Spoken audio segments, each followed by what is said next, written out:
en tant que coordinateur des BPROA, j'ai un certain nombre de prérequis indispensables, notamment pour notre BPROA qui fonctionne en formation multimodale. Je suis particulièrement vigilant sur le projet professionnel de la personne, son autonomie, sa capacité à manier l'outil informatique. Soit je suis face à des stagiaires qui sont envoyés par des centres de formation partenaires du réseau Préférence Formation, et dans ce cas-là, c'est ce centre qui fait le recrutement, moi je m'occupe de la formation.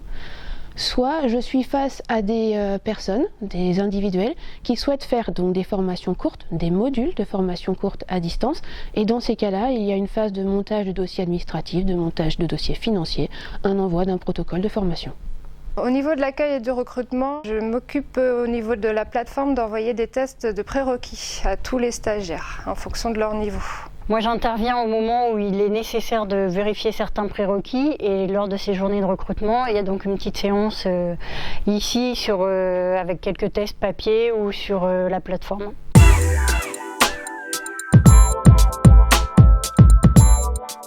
Il se trouve que sur notre BPROA multimodal, on va articuler des temps de regroupement en centre, des temps de travail à distance sur une plateforme de formation et des temps de stage.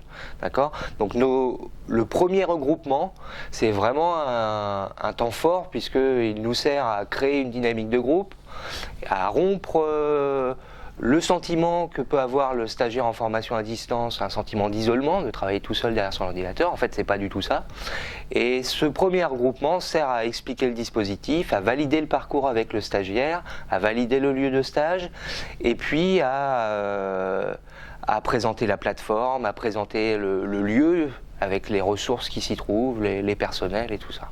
Alors là, c'est un peu particulier. En fait, le lancement, il se fait par un entretien téléphonique qui pose en fait les bases de la réussite du parcours. Donc, on explique comment va se passer la formation, le déroulement, les outils mis à disposition, et on programme aussi un planning d'avancement pour que tout se passe dans les meilleures conditions.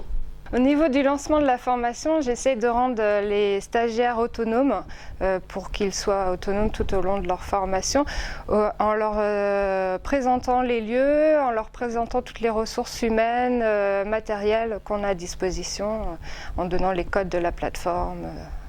Voilà. Nous faisons aussi un test de positionnement où ils redéfinissent leur projet, leur métier. Et combien de temps ils ont à consacrer pour la formation pour les gens à distance. J'assure l'inscription sur cette plateforme avec le bon module prescrit, et puis j'assure le suivi, le dépannage informatique quand ça arrive. Voilà pour le lancement. Et pour ceux qui sont vraiment en situation, qui sont vraiment chez nous dans nos murs, j'assure l'accueil comme Stéphanie à Combourg. Moi, j'assure qu'ils soient bien pris en main, une présentation de tous les outils qu'ils ont ici et donc du centre de ressources, de tout ce qu'ils vont pouvoir utiliser. Et je m'attache aussi à faire une petite séquence apprendre à apprendre pour tâcher de leur donner quelques outils pour être autonomes dans leur apprentissage.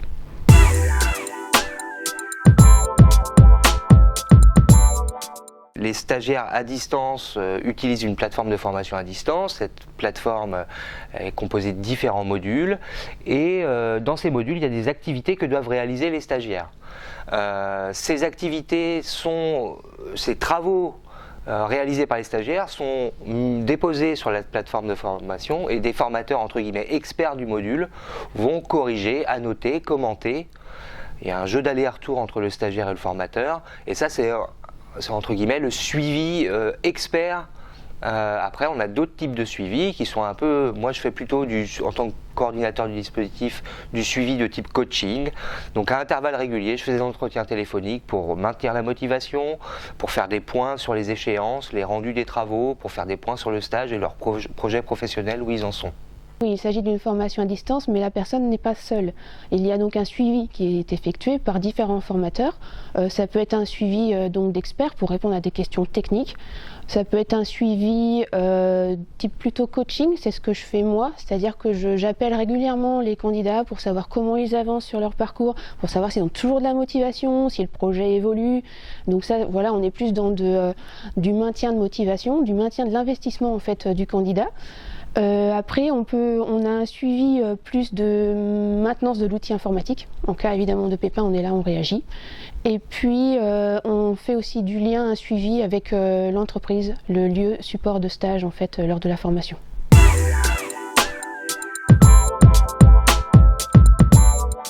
Notre travail, c'est de scénariser des parcours de formation sur la plateforme de formation Moodle. C'est par exemple pour le BPROA, le parcours de formation est scénarisé en 7 modules thématiques.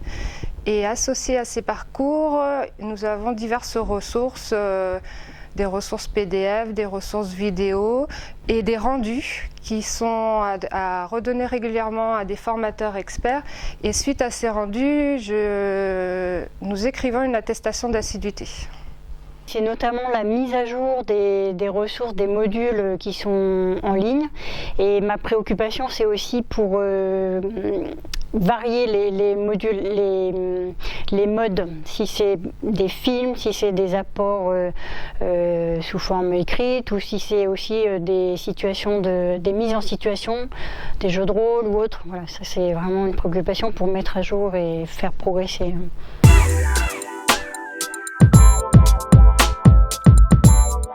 Le premier regroupement, c'est plus un regroupement de présentation du dispositif. Ensuite, il y a 4 autres regroupements qui sont là bâtis sur, qui sont là faits pour amener des apports théoriques et surtout méthodologiques, pour faire des visites d'exploitation, pour faire de l'évaluation certificative, et puis surtout faire de la remédiation, pour revoir des thématiques qui n'ont pas été comprises à distance, faire du perfectionnement. Donc dans mon cas, les regroupements sont vraiment des regroupements thématiques. Ils interviennent en fait en cours de formation, ponctuellement, et ils portent sur un thème précis. Donc par exemple en agronomie, on va travailler sur le profil de sol. En maraîchage biologique, on va travailler sur les plannings de culture et on va compléter tout ça par des TP, par des visites, rendre la chose vivante avec plusieurs modalités d'apprentissage.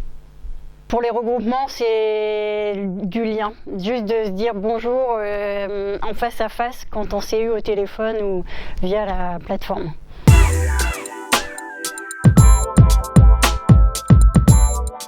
Les stages, ils sont au cœur du dispositif de formation. On considère le stage comme un lieu d'apprentissage. Alors, apprentissage des gestes techniques, de la pratique, mais aussi apprentissage des choix stratégiques de l'exploitant agricole. Les activités réalisées par les stagiaires qui sont remis, évaluées, qui sont constituantes de l'évaluation certificative, sont basées sur une description et une analyse du système de stage.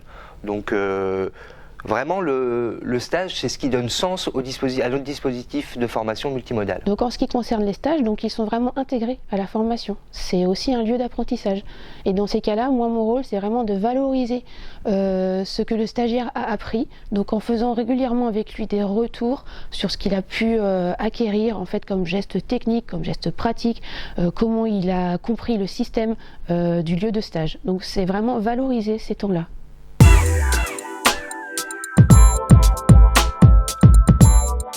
Alors en ce qui concerne l'évaluation, on a une plateforme qui permet en fait aux candidats de déposer les travaux qu'ils doivent réaliser lors de chaque activité. Et ces travaux-là, ils sont directement envoyés au formateur qui suit la personne. Et ensuite, on a un retour commenté, annoté. Et c'est ça qui nous permet en fait d'évaluer le travail tout au long du parcours de formation du stagiaire. Pour justifier le travail effectif du stagiaire, on n'a pas uniquement les temps de connexion sur la plateforme, on a aussi des rendus d'activité. À la fin de chaque module, le stagiaire doit rendre un travail, donc ça c'est une traçabilité du parcours. Et on a aussi des attestations qu'on remet régulièrement en fait à la fin de chaque module. On atteste que le stagiaire a bien réalisé ce module pour un certain temps et ça permet de constituer tout un dossier de traçabilité de cette formation. Alors l'évaluation, on a plusieurs types d'évaluation. On a une évaluation qu'on va appeler formative, qui est liée aux travaux rendus et déposés sur la plateforme de formation, avec comme je le disais tout à l'heure, avec un suivi du formateur expert. Et puis aussi, on a nos évaluations certificatives, qui là se déroulent pendant les périodes de regroupement. Et à l'issue de ces évaluations certificatives, il y a l'obtention du diplôme derrière.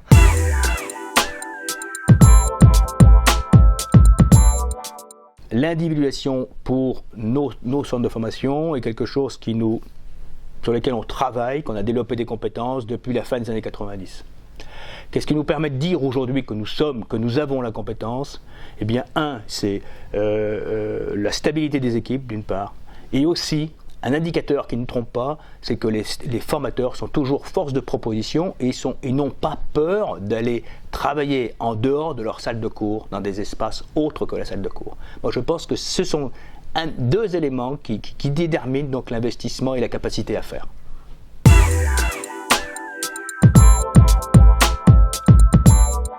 Je m'appelle Charles, j'ai 28 ans et je souhaite m'installer en céréales bio à côté de Rennes, donc à Plélan. Je suis en formation à Rennes en BPREA Grande Culture Bio. Je suis plus moteur de ma formation en étant en formation à distance. C'est à moi de prendre les choses en main et de me former moi-même, c'est-à-dire d'être curieux et d'aller chercher l'information. C'est une manière de se former favorable dans mon cas, puisqu'elle me responsabilise vis-à-vis de mon futur projet d'installation.